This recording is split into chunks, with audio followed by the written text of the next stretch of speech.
Приветствую тебя, коллега. Наверняка ты не знаешь, что у меня есть закрытая группа на Бусти. Здесь я публикую только концентрированную информацию. Есть закрытые видео для разовой покупки, есть подписки. В общем, ты можешь перейти, посмотреть и подобрать именно то, что тебе нужно. Ссылочку оставлю в первом закрепленном комментарии и в описании. Итак, коллеги. В точке, где резец встречается с металлом, температура достигает 1000 градусов, а давление способно раздавить даже камень. Если отправить туда инструмент голым, он умрет через пару минут. Чтобы сталь резала сталь часами, а то и сутками, мы одеваем инструмент в так называемую броню. И сегодня мы разберем технологии, создающие эту невидимую защиту. Но знаете ли вы, насколько тонка вот эта грань между жизнью и смертью инструмента? Эта грань тоньше человеческого волоса, всего пару микрон. Посмотрите на разницу. Слева инструмент без защиты, разрушенный тепловым шоком и трением. Справа инструмент с покрытием, готовый работать еще очень долго. Это не просто краска, это износостойкий щит, который меняет законы физики в зоне резания. Индустрия использует два главных метода создания такого щита, но чтобы выбрать победителя, нам придется спуститься на атомный уровень. Знакомьтесь, CVD – химическое осаждение и PVD – физическое осаждение. Это два абсолютных титана, на которых держится все современное машиностроение. Они полные противоположности. Один полагается на химические реакции газов, другой на грубую физическую силу плазмы в вакууме. У каждого своя философия защиты и своя специализация. Но чтобы понять, почему один из них мы называем тяжелой артиллерией, нам нужно заглянуть внутрь самой печи. Итак, процесс CVD – это настоящая алхимия. Мы помещаем твердый сплав в реактор, раскаленный до 1000 градусов, и подаем туда газы. Прямо на поверхности инструмента они вступают в реакцию, выращивая слой монолитный, так называемый панцирь. Эта химическая связь диффундирует прямо в основу. Оторвать ее практически невозможно. Броня получается мощной и жаропрочной. Но таких экстремальных температур есть одна скрытая и коварная цена.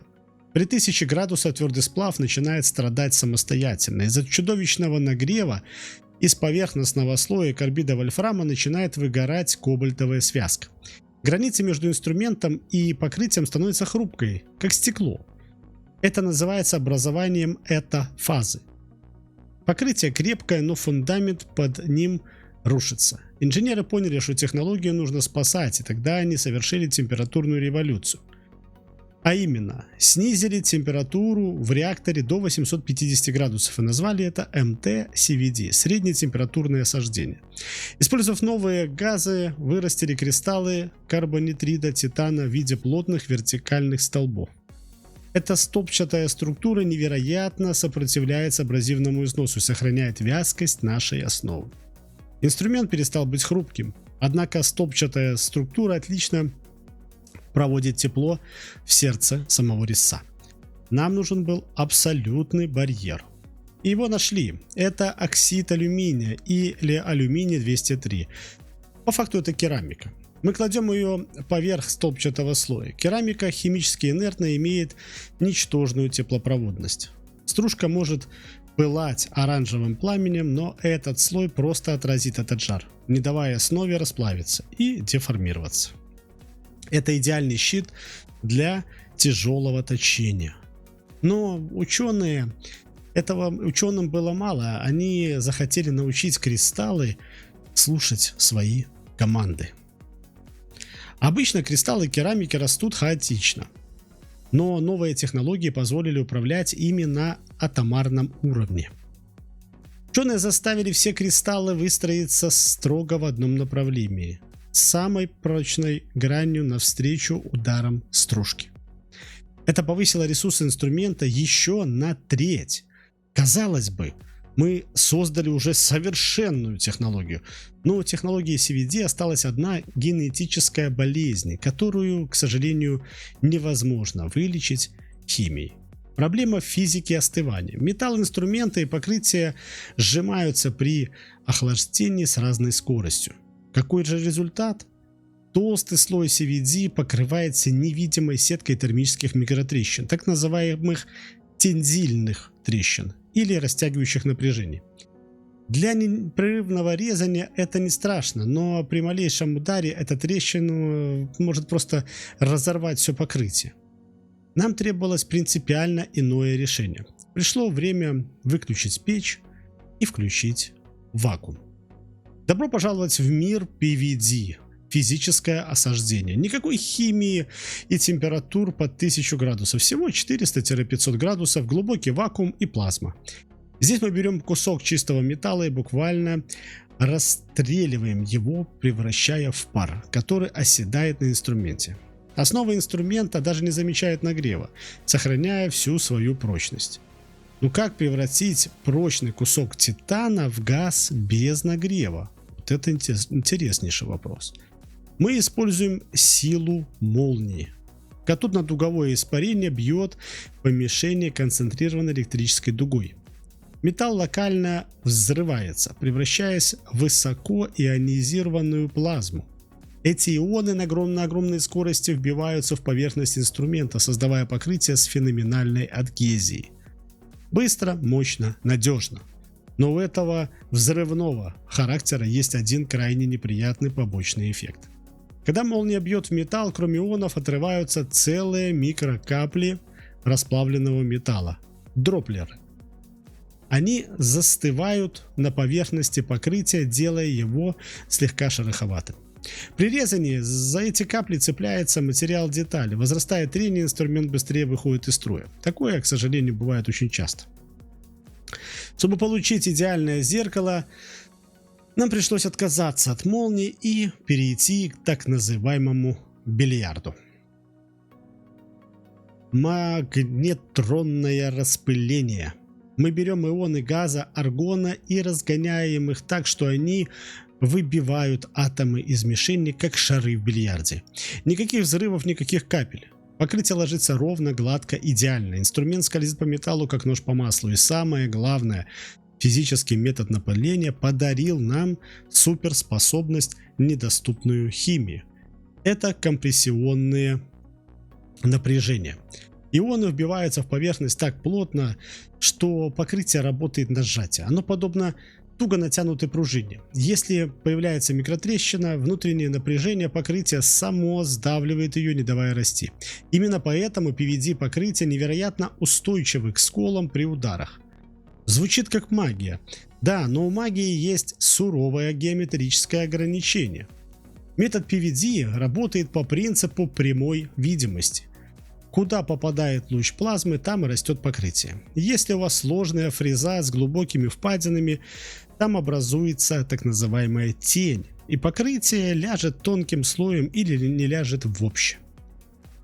К тому же нарастить толстый слой не выйдет, его просто разорвет от собственного внутреннего сжатия. Итак, у нас есть химический рыцарь и физический ниндзя. Где они сойдутся в бою? Король токарной обработки – это CVD. При точении резец постоянно находится в металле, выделяется чудовищное количество тепла. Здесь нужна толстая броня и тепловой щит из оксида алюминия. CVD справляется с этим просто играюще. PVD покрытие здесь просто сгорит или сотрется, ведь оно слишком тонкое. Но стоит нам изменить характер резания, как расстановка сил меняется просто кардинально. Фрезерование – это серия жесточайших микроударов. Фреза врезается в металл сотни раз в секунду. Толстое CVD покрытие с его микротрещинами здесь просто выкрошится. А вот PVD со своей вязкостью и внутренним сжатием держит удар просто идеально. Оно пружинит и сохраняет кромку. И здесь кроется еще один секрет, связанный с геометрией самого лезвия. Толщина CVD покрытия может достигать 20 микрон. Попробуйте покрасить бритву толстым слоем краски. Она перестанет резать. CVD закругляет режущую кромку, а вот PVD ложится слоем всего 2-4 микрона, сохраняя лезвие бритвенно-острым. Это критично для обработки вязких материалов вроде титана или нержавейки, где металл нужно именно резать, а не снимать. Но как быть, когда нужно и то, и другое? Посмотрите на современные сверла со сменными пластинами. На периферии сверло сверла скорость максимальная. Там нужен износостойкий CVD. А в центре скорость падает практически до нуля. Там металл давит с огромной силой, и пластина должна быть вязкой. Туда ставят PVD. Комбинирование технологий – ключ к успеху. Но давайте будем разбираться, из чего же именно состоят эти покрытия. С чего все начиналось? Все начиналось с классики. Нитрид титана. То самое золотистое покрытие, которое вы видели на свердлах в любом магазине. Для своего времени это был прорыв, высокая твердость, хорошая защита от налипания стружки. Золотой цвет отлично показывает износ. Стерлось золото, пора менять инструмент. Но для тяжелой промышленности базовый титан быстро перестал быть панацеей. Мы добавили в решетку углерод и получили определенный другой состав. Твердость резко возросла. Это покрытие стало идеальным для фрезерования стали, где требуется стойкость к абразивному стиранию. Покрытие получилось жестким, но у него был недостаток. Оно не выдерживало по-настоящему высоких температур, которые возникают при сухой обработке на современных скоростях. Нам был нужен встроенный огнетушитель. И он нашелся, и мы добавили алюминий. Покрытие титан-алюминий совершило революцию. Когда температура в зоне резания достигала 800 градусов, алюминий из покрытия реагировал с кислородом, создавая на поверхности тончайшую оксидную пленку. Покрытие само генерирует тепловой щит прямо в процессе работы. Вы можете резать металл даже без СОЖ, сухую. Но прогресс не стоит на месте, ведь температуры росли и дальше. И когда в игру вступили сверхжаропрочные сплавы, мы заменили титан на хром. Покрытие на базе Альхром-Н выдерживает сумасшедшие 1100 градусов.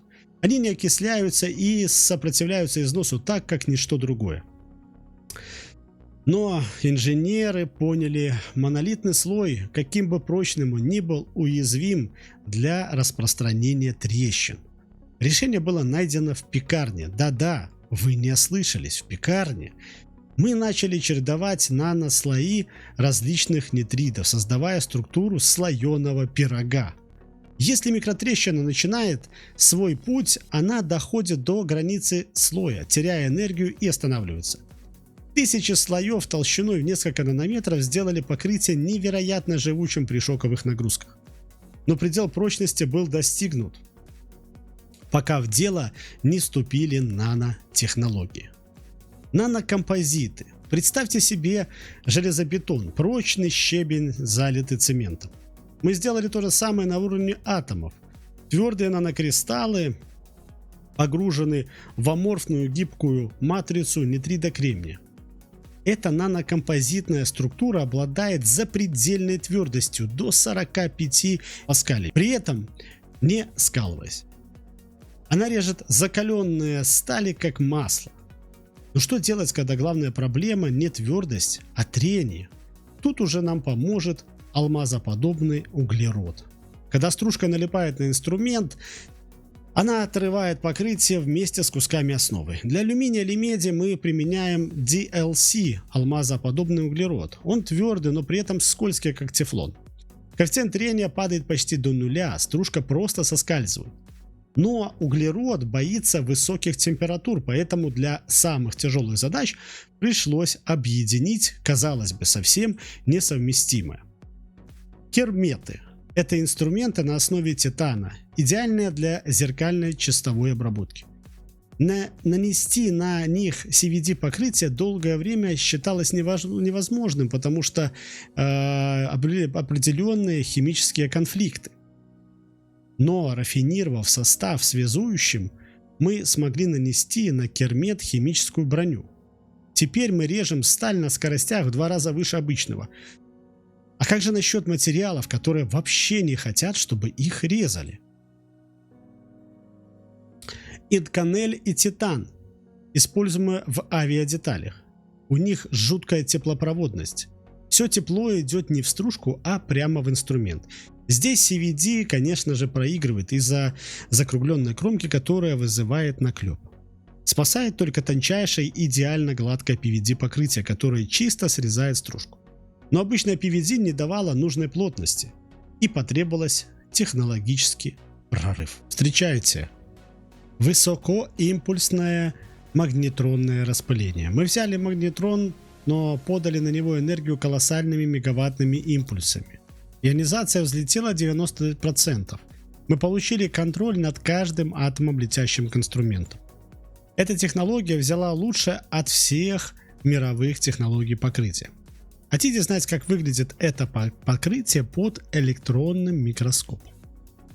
Никаких капель, никакой пористости. Структура этого покрытия настолько плотная и аморфная, что напоминает литое стекло. Оно феноменально гладкое и прочное, идеально ложится даже на самые сложные микроинструменты, не искажая их геометрию. Это вершина эволюции PVD-напыления. Но химики тоже не сидели сложа руки. Что будет, если скрестить оба метода на одной пластине? Получаются так называемые гибриды. Мы создали монстра. На вязкую твердосплавную основу мы осаждаем толстый термический барьер методом CVD. А поверх него, прямо поверх химии, мы наносим гладкий, прочный, сжатый слой PVD. Инструмент получает тепловую защиту и непревзойденную стойкость к выкрашиванию одновременно. Но даже самая лучшая броня не спасет, если вы не подготовили к бою основания. Перед нанесением любого покрытия острая кромка карбида – это зона риска. Она обломится в первую же секунду работы. Мы погружаем инструмент в ванну с абразивом и аккуратно скругляем кромку до нужного нам радиуса. А после покрытия полируем его, снимая остаточное напряжение. Механическая доводка работает в симбиозе с химией и физикой. Но как же насчет экологии всех этих процессов? Машиностроение обязано стать чистым. Это современные тенденции. Процессы осаждения потребляют уйму энергии и используют токсичные газы. Сегодня тренд — это зеленый CVD. Замена классических газов на более реактивные. Например, аммиак позволяет снизить температуру, ускорить процесс и резко сократить выбросы СО2. Забота о планете — это, конечно же, важно. Но важно же еще, давайте скажем честно, как это скажется на кошельке нас с вами. Да, пластина со сложным многослойным покрытием стоит дороже голого твердого сплава, но не считайте цену инструмента, считайте стоимость обработки одной детали. Покрытие позволяет поднять скорость резания практически в 2 раза и увеличить ресурс резца в 3-4. Вы экономите на простоях станков и получаете больше готовой продукции одним инструментом. Выбор, конечно, очевиден. К чему же мы идем дальше? А дальше мы стоим на пороге создания совершенно новых инновационных покрытий. Будущее покрытия будут менять электрическое сопротивление при износе, сообщая станку, что лезвие затупилось до того, как произойдет его поломка. Эволюция PVD и CVD еще не закончена, границы между ними стираются, даря нам инструменты будущего. Погружайтесь в эти технологии, внедряйте их на своих производствах, и вы будете вне конкуренции. У меня на этом все, друзья. Подписывайтесь на канал, делитесь с друзьями и не забывайте, что у меня есть закрытый канал Boosty. Всем добра, пока-пока.